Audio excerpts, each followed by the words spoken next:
Vay anla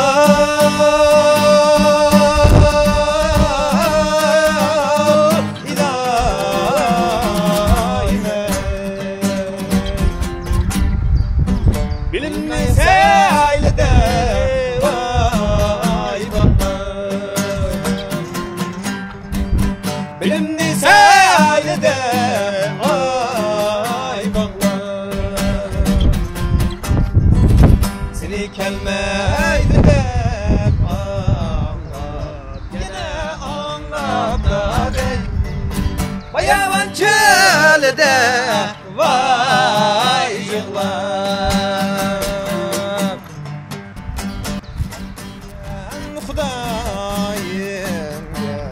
Xudayim gel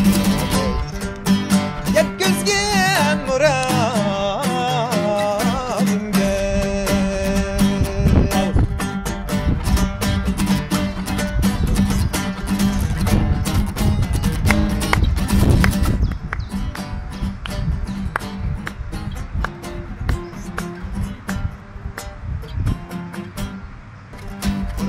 Yal bulup vay kaldım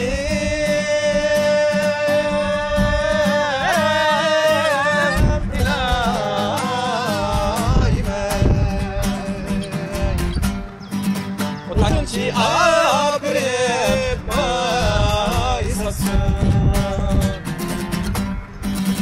Utançı abirip vay